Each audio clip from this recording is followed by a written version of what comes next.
بسم اللہ الرحمن الرحیم۔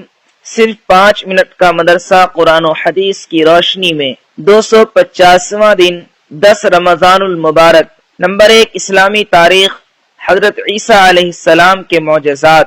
اللہ تعالی نے حضرت عیسیٰ علیہ السلام کو نبوت کی تصدیق کے لیے بہت سے معجزے عطا فرمائے تھے، مثلا بغیر باپ کے پیدا ہونا، پیدائش کے بعد ماں کی گود میں ان کی صفائی بیان کرنا، مردوں کو زندہ کرنا، اندھے اور کوڑھی کو اچھا کر دینا، مٹی سے پرندہ بنا کر پھونک مار کر اڑا دینا، لوگوں کے گھر میں رکھی ہوئی چیزوں کا بتا دینا، ان کی دعاؤں سے آسمان سے دسترخوان کا اترنا، زندہ آسمان پر اٹھا لیا جانا، قیامت کے قریب دنیا میں دوبارہ تشریف لانا، یہ وہ معجزات ہیں جن کی شہادت قرآن پاک دے رہا ہے۔ جب حضرت عیسیٰ علیہ السلام نے لوگوں کو توحید و ایمان کی دعوت دینی شروع کی تو آپ کی محبت و عقیدت اور قبولیت میں دن بدن اضافہ ہوتا جا رہا تھا، مگر یہودی قوم اس دعوت و شہرت کو اپنے لیے بڑا خطرہ سمجھنے لگے، اس لیے انہوں نے بادشاہ وقت کو اپنا ہم خیال بنا کر قتل کرنے کا منصوبہ بنایا۔ جس مکان میں آپ اپنے ساتھیوں کے ساتھ موجود تھے اس کو گھیر لیا، موقع پا کر آپ کے ساتھی بھاگ کھڑے ہوئے۔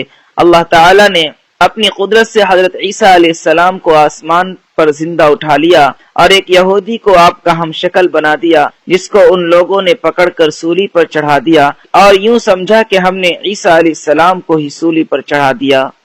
نمبر 2، حضور صلی اللہ علیہ وسلم کا معجزہ، دعا کی قبولیت۔ حضرت ابو ہریرہ رضی اللہ عنہ نے ایک دن رسول اللہ صلی اللہ علیہ وسلم سے عرض کیا، میں آپ سے بہت سی حدیثیں سنتا ہوں لیکن بھول جاتا ہوں، تو رسول اللہ صلی اللہ علیہ وسلم نے فرمایا اپنی چادر پھیلاؤ۔ میں نے اپنی چادر پھیلائی تو آپ صلی اللہ علیہ وسلم نے ہاتھ سے ایک لپ اس میں ڈالا اور فرمایا اپنے بدن سے لگا لو۔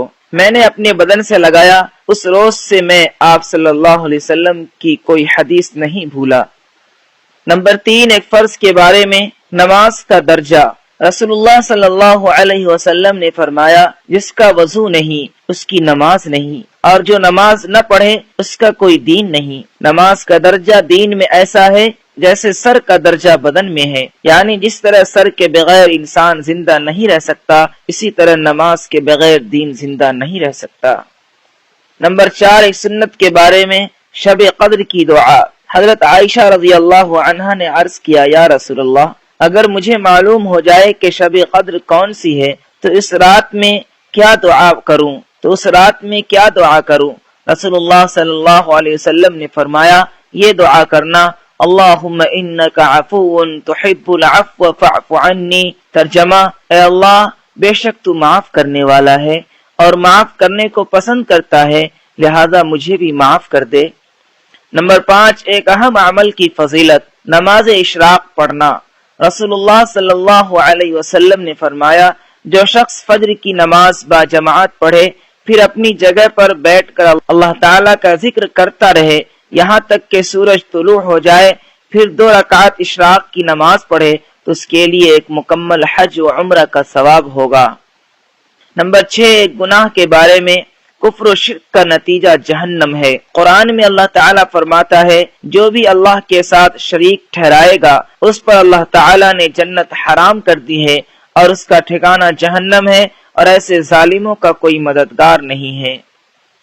نمبر 7، دنیا کے بارے میں، دنیا کی چیزیں ختم ہونے والی ہے۔ قرآن میں اللہ تعالیٰ فرماتا ہے جو کچھ تمہارے پاس دنیا میں ہے وہ ایک دن ختم ہو جائے گا، اور جو اللہ تعالیٰ کے پاس ہے وہ ہمیشہ باقی رہنے والی چیز ہے۔ نمبر 8، آخرت کے بارے میں، قیامت کے دن لوگوں کی حالت۔ رسول اللہ صلی اللہ علیہ وسلم نے فرمایا قیامت کے دن لوگ اعمال کے بقدر پسینے میں ہوں گے، کوئی تو پسینے میں ٹخنوں تک ڈوبا ہوا ہوگا اور کسی کے گھٹنوں تک پسینہ ہوگا، اور کسی کا یہ حال ہوگا کہ پاؤں سے لے کر منہ تک پسینے میں ہوگا، اس کا پسینہ لگام کی طرح منہ میں گھسا ہوا ہوگا۔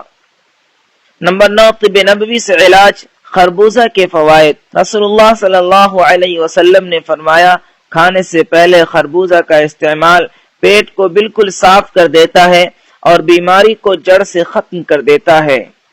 نمبر 10، نبی صلی اللہ علیہ وسلم کی نصیحت۔ رسول اللہ صلی اللہ علیہ وسلم نے فرمایا اے عائشہ، نرمی اختیار کرو، کیونکہ اللہ تعالیٰ خود مہربان ہے اور نرمی اور مہربانی کرنا اس کو بہت پسند ہے، اور نرمی پر وہ اتنا دیتا ہے جتنا کہ سختی اور اس کے علاوہ پر نہیں دیتا۔